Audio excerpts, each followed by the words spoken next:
Irmãos, hoje à noite, eu gostaria de começar o estudo desta noite, o sermão desta noite, fazendo uma pergunta a você. E a pergunta é: será que Deus tem ouvido a sua oração? Será que realmente aquilo que você tem rogado ao Senhor, pedido ao Senhor, agradecido ao Senhor, tem chegado a ter uma resposta do Senhor? E aí você pode estar se respondendo: eu tenho certeza que Deus está ouvindo e atento às minhas orações. E aí eu faço uma outra pergunta a você: então, como você pode me provar que Deus está ouvindo a sua oração? Não sei se você sabe, mas existem algumas regras estabelecidas pela própria palavra do Senhor para que a sua oração seja recebida pelo Senhor e assim respondida. E aí eu gostaria que você abrisse a sua Bíblia em João capítulo 9. Nós não trabalharemos esse texto, mas eu gostaria de ler este versículo aos irmãos.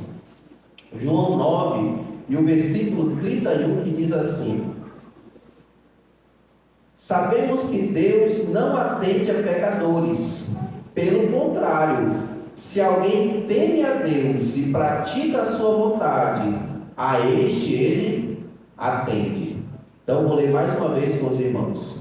Sabemos que Deus não atende a pecadores, pelo contrário, se alguém teme a Deus e pratica a sua vontade, a este ele atende. Vamos orar ao Senhor.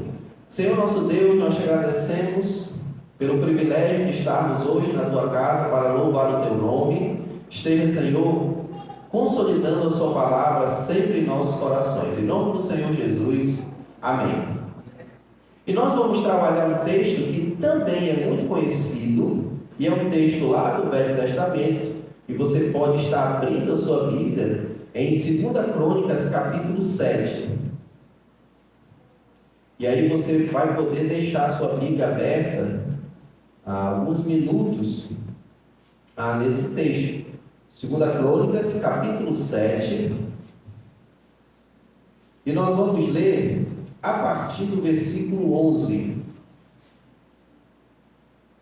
2 Crônicas, capítulo 7, do versículo 11 em diante, que diz assim: assim Salomão acabou de construir a casa do Senhor e o palácio real.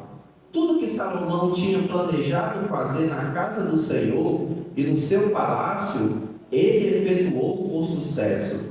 De noite o Senhor apareceu a Salomão e lhe disse: ouvi a sua oração e escolhi para mim este lugar para a casa do sacrifício.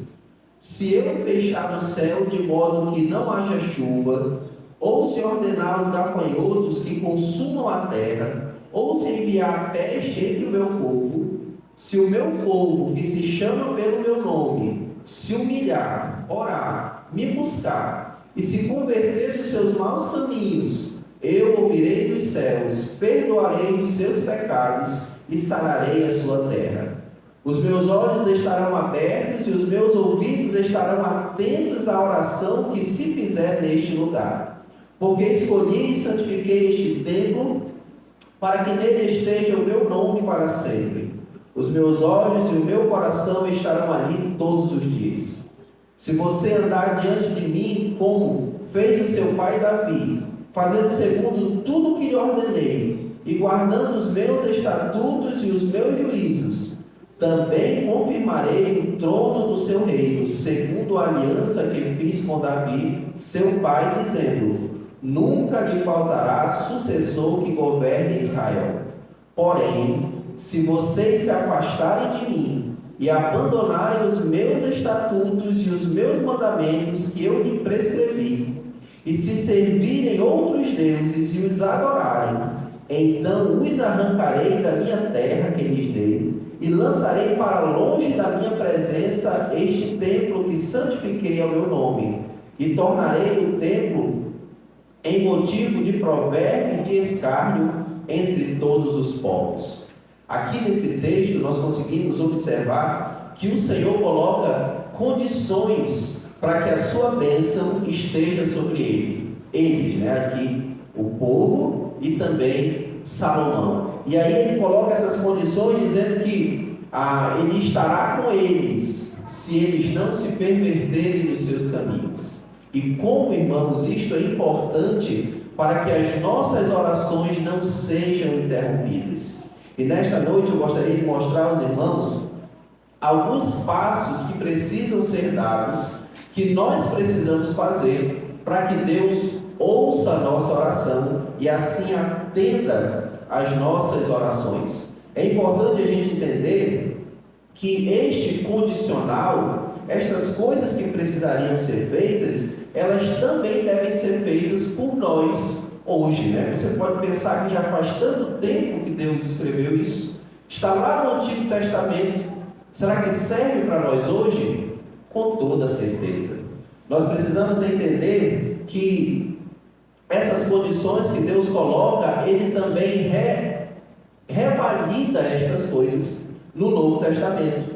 E assim fica bem claro que existem passos que precisamos fazer para que Deus esteja ouvindo as nossas orações. Se você conhece o desenvolvimento do povo de Israel, e quantas vezes este povo foi um povo de dura cerviz, quantas vezes aborreceram o Senhor, e muitas vezes também algumas das pessoas se humilhavam perante o Senhor, e assim o Senhor escutava as orações e respondia.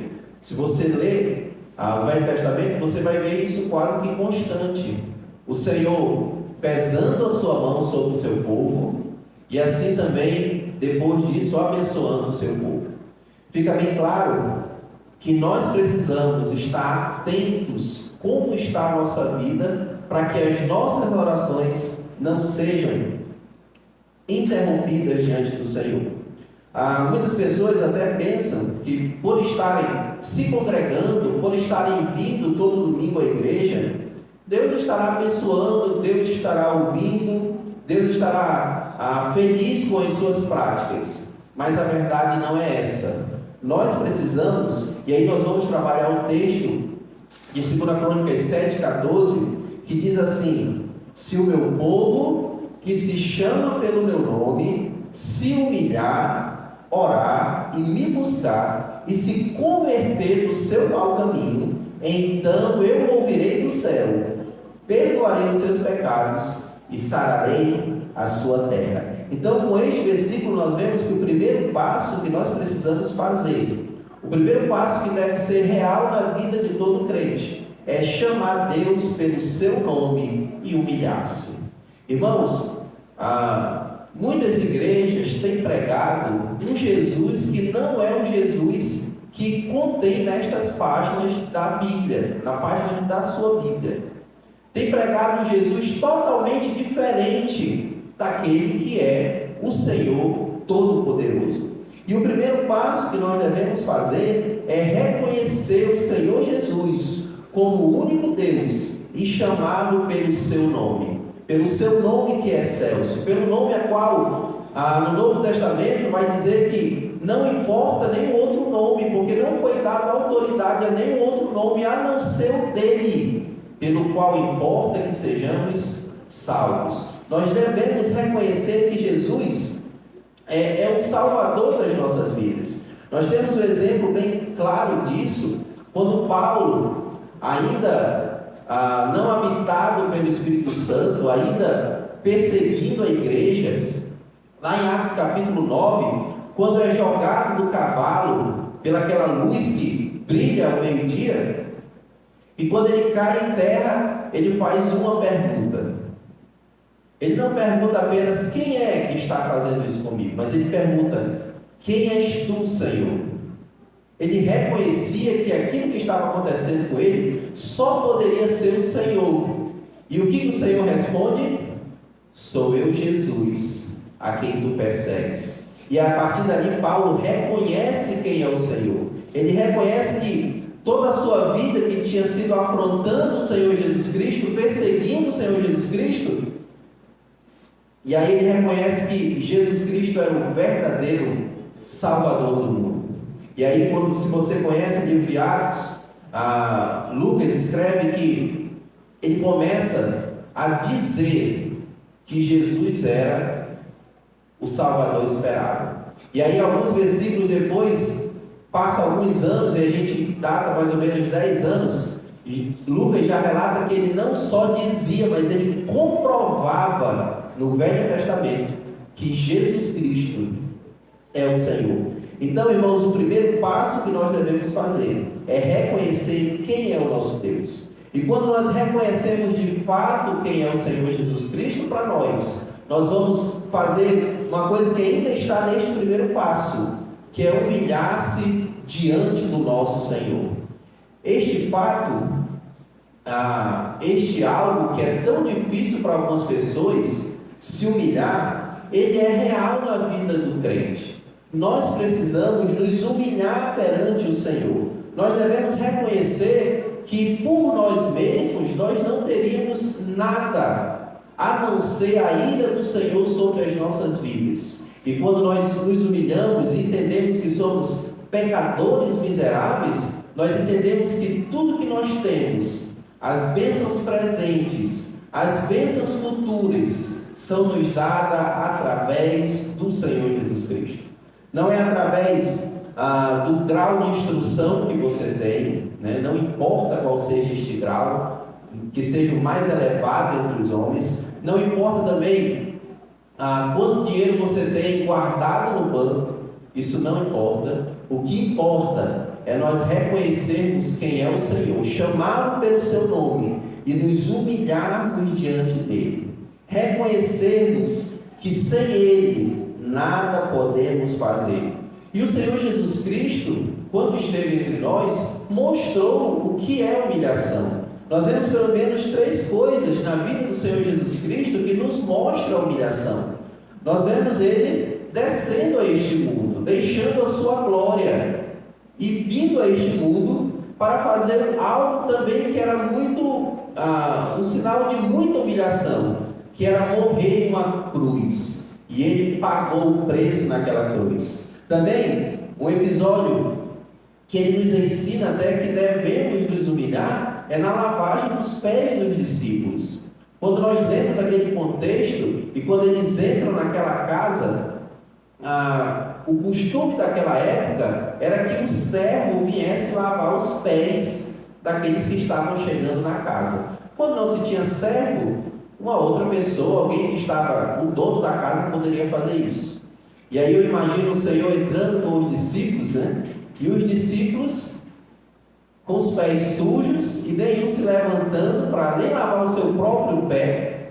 E o Senhor usa aquela oportunidade para nos mostrar o que é se humilhar, né? E aí a Bíblia diz que ele cinge uma toalha e pega ali a água e começa a lavar os pés dos seus discípulos. E ali naquele episódio, ele chega a Pedro e Pedro diz assim: olha, não lave o meu pé. Não faça isso, de maneira nenhuma. E aí ele diz: olha, se eu não lavar os teus pés, Pedro, tu não tem parte comigo. Aí Pedro rapidamente diz: não lave só o meu pé, me dê logo um banho, né? E aí o Senhor diz: olha, não precisa se lavar os seus pés. Mas também ali tinha Judas, o traidor. E o Senhor, mesmo sabendo do que estava prestes a acontecer, ele lava os pés de Judas. Este é um sinal de humilhação. E assim também, irmãos, nós devemos nos humilhar diante daquele que pode todas as coisas. Nós reconhecemos que Jesus, o nosso Salvador, ele tem um poder que foi dado a ele tanto sobre o céu quanto na terra. E nós devemos nos humilhar sempre e reconhecer que o seu nome é o nome verdadeiro e maravilhoso. O segundo passo, depois de você chamar e reconhecer quem é Jesus, chamar ele pelo seu nome, e depois de se humilhar, o segundo passo que você precisa fazer constantemente é orar ao Senhor Jesus Cristo. A oração, irmãos, é um sinal de reconhecimento que nós dependemos exclusivamente do Senhor Jesus Cristo. Quando nós oramos ao Senhor, nós estamos dizendo que nós não temos nenhuma capacidade em nós, mas que Ele pode todas as coisas. Ele pode operar maravilhas, se assim Ele quiser. Nós estamos orando ao Senhor, suplicando para que Ele reconheça que nós não podemos fazer nada. a não ser se humilhar diante dele. Eu não sei se você tem a prática da oração.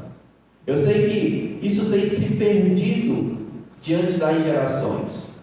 Com certeza, uma vez eu li um livro e aí o autor dizia assim: olha, os meus avós oravam mais do que os meus pais.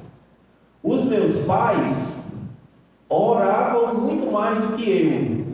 E os meus filhos estão orando muito menos do que eu. Então, as pessoas têm perdido esta prática de oração. E nós precisamos, como servos do Senhor Jesus Cristo, sempre estarmos orando a Deus, colocando as nossas petições ao Senhor. O grande exemplo disso é o Senhor Jesus Cristo, o Deus eterno, aquele que esteve entre nós e incansavelmente orava a Deus, demonstrando assim aos seus discípulos como era importante a vida de oração. E aí, quando a gente fala sobre a oração e o Senhor Jesus Cristo, a gente lembra aquela sua última oração, na qual ele leva os 3 discípulos àquele local, e ali ele começa a orar, e quando ele volta, o que aconteceu? Os discípulos estão dormindo. E aí ele fala algo, ele diz: vocês não conseguem orar, nem por um instante? E aí ele volta de novo, e quando ele volta, o que aconteceu? Estão dormindo de novo. Então, ele demonstra ali que a oração é algo que deve ser feito constantemente, não somente isso. Em Mateus 6, do versículo 9 ao versículo 15, o Senhor nos ensina a orar. O Senhor nos mostra como devemos fazer. Ali não é uma reza para que você possa ficar só fazendo a mesma oração que Jesus fez, mas ali o Senhor está ensinando a você quais são os princípios da oração. E aí lá em Mateus 6, de 9 a 15, diz assim: portanto, quando orares, orais assim: Pai nosso que está no céu, santificado seja o teu nome, venha o teu reino, faça-se a tua vontade, assim na terra como no céu. E nós vemos que nós devemos começar a nossa oração engrandecendo o Senhor nosso Deus. E aí ele continua dizendo: o pão nosso de cada dia nos dá hoje, perdoa as nossas dívidas, assim como nós temos perdoado os nossos devedores, e não nos deixe cair em tentação, mas livra-nos do mal. E aí agora nós vamos colocar as nossas petições, aquilo que nós estamos passando, aquilo que você está sofrendo, está atribulado, e com certeza você tem algo, todas as vezes que você dobrar o seu joelho para pedir do Senhor, ou para agradecer do Senhor. E aí ele termina a oração dizendo: pois teu é o reino, o poder e a glória para sempre, amém. Nos mostrando que nós também devemos reverenciar o seu nome no final das nossas orações, como de costume nós fazemos, né? Nós dizemos em nome de Jesus, amém. Então, irmãos, o Senhor mostra que a oração deve ser real em nossas vidas, ela deve ser constante e ela não deve ser como se fosse uma reza, né? Eu até falo aos irmãos que nós, como crentes, né, temos também as nossas rezas no café, no almoço e na janta, e aqueles que merendam, né, também na merenda. Senhor, abençoe o almoço em nome de Jesus, amém. Não é isso que nós fazemos? Quase que sempre. E nós devemos orar pedindo aquilo que nós estamos passando, mostrando ao Senhor aquilo que nós estamos atribulados. Você quer um exemplo disso? O livro de Salmos. Você vê as orações que Davi faz ao Senhor, mostrando as aflições que a sua alma está passando e colocando sobre o Senhor e dizendo: eu sei, Senhor, que o Senhor é o meu refúgio. Eu sei que em Ti eu posso confiar. Que assim também seja a nossa oração. Nós precisamos reconhecer o Senhor, chamá-lo pelo seu nome, reconhecer quem é o Senhor Jesus, nos humilharmos, também devemos orar. E o terceiro passo, nós devemos buscar a face do Senhor e se converter do mau caminho. Para buscarmos o Senhor verdadeiramente, nós devemos nos converter dos maus caminhos que nós andávamos. Algumas traduções diz que o Senhor nos desvie-se do mau caminho. Então, o que o autor está nos mostrando é que nós devemos mudar de direção, afastar-se do mal, afastar da onde nós estávamos. Irmãos, nós devemos, como eu falei aos irmãos, nós devemos chamar Deus pelo nome, orar, mas também precisamos nos desviar do mau caminho. O grande exemplo que você vai encontrar nas Sagradas Escrituras está em Jó 2 e 3. E aí você nem precisa ler, porque você sabe o que acontece neste versículo. Em Jó 2 e 3, há uma conversa entre o Senhor e Satanás, e não é Satanás que vai falar sobre Jó. Poderia até já estar tentando fazer isso, em mente isso. Mas a Bíblia diz que o Senhor fala a Satanás, conversa com Satanás e diz: Satanás, notaste porventura o meu servo Jó, que ninguém há na terra semelhante a ele, homem íntegro, reto, que teme a Deus e que se desvia do mal. Ele ainda retém a sua integridade, embora me incitasse contra ele para consumi-lo sem causa. Então, será que se hoje Deus fosse dar um testemunho nosso, seria assim: o irmão fulano de tal é alguém que se desvia do mau caminho, é alguém reto, é alguém íntegro? Será que ele poderia falar isso com você? Se ele não pode falar isso para você, você ainda tem tempo para se desviar do mau caminho. Você ainda tem tempo para viver uma vida íntegra diante dele. Mas você precisa se humilhar perante ele, reconhecer quem é o Senhor, quem é este Jesus, orar a ele e se converter do seu mau caminho. Jó foi um homem extremamente vitorioso em Deus. Teve o nome comentado no céu. E assim se desviou aqui na terra dos maus caminhos. Irmãos, que todos nós possamos ser achados assim. Ser achados como homens e mulheres temente a Deus e que se desvia do mal. Alguém que deixou as práticas erradas para trás. E quando nós olhamos até o povo de Deus, o povo de Israel, no Velho Testamento, eles deixavam o mau caminho, mas rapidamente ele de novo caía. E que nós não possamos ser conhecidos como o povo de Israel, mas alguém que se desvia do mau caminho e segue a sua vida completamente fiel ao Senhor. Nós temos também um grande exemplo que aconteceu na cidade de Nínive. A cidade de Nínive, uma cidade perversa, os seus moradores terríveis, faziam coisas que afrontavam a Deus. E Deus, com a sua ira, disse que em 40 dias subverteria aquela cidade. E assim chama um profeta, e um profeta que será estudado pelos homens na sociedade masculina, e é o profeta Jonas, para que Jonas vá àquela cidade e pregue aquela cidade dizendo: se você não se arrepender dos maus caminhos, em 40 dias Deus subverterá esta cidade. E o que acontece? Aquele povo reconhece o seu pecado, se humilha, ao ponto de todos colocarem pano de saco, buscam o Senhor, e assim Deus ouve as orações, e Deus livra aquele povo da grande catástrofe que aconteceria. Irmãos, assim também é conosco. Nós precisamos estar sempre humilhados diante do Senhor, reconhecendo quem é o Senhor das nossas vidas, buscando o Senhor constantemente em oração, e assim se convertendo do mau caminho. Irmãos, como eu falei pela manhã, quando você se convertesse, as coisas erradas não fizessem mais parte da sua vida, não teria tantas instruções nas Sagradas Escrituras para que a gente deixe tudo que desagrada ao Senhor. Você vai encontrar diversas vezes, quando você lê a sua Bíblia, quantas vezes o Senhor tem dito: olha, deixem a imundície, deixem a impureza, deixem o pecado, deixem a mentira, deixem a prostituição. E Ele escreveu isso a nós, a igreja, porque nós devemos estar sempre atentos para que possamos verdadeiramente se converter do mau caminho. A história do povo de Israel foi mudada diversas vezes. Diversas vezes Deus assolou o seu povo, ao ponto de destruir Jerusalém, ao ponto de levar pessoas cativas.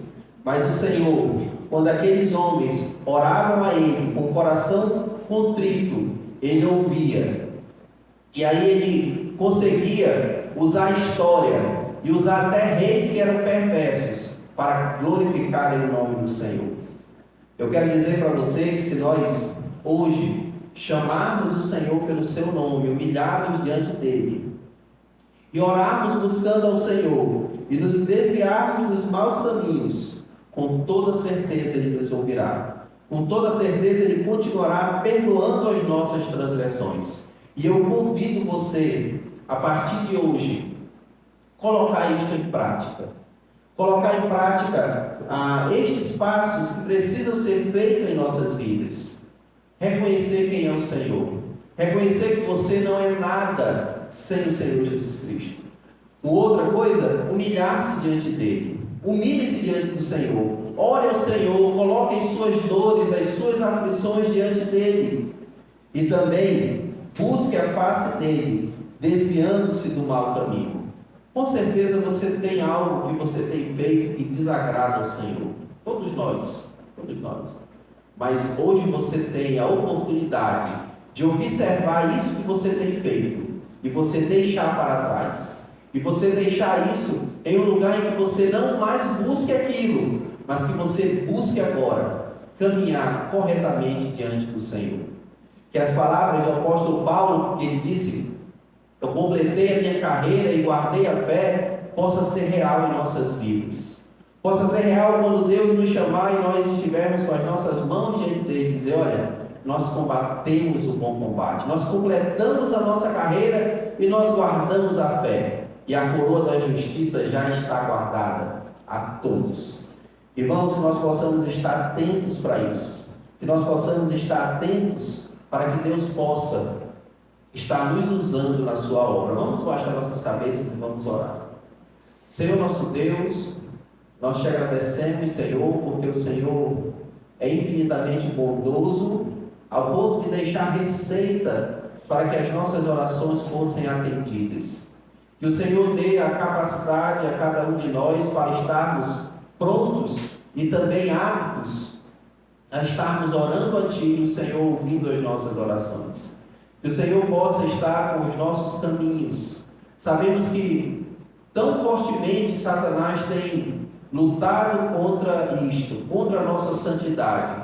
Que o Senhor possa nos dar vitória em todas estas ciladas e artimanhas de Satanás. Que o Senhor possa encher as nossas vidas e os nossos corações com a Tua Palavra, para que, de tanto a Tua Palavra estar em nós, a gente não venha cair em tentação. Que o Senhor possa estar com todos. Em nome do Senhor Jesus. Amém.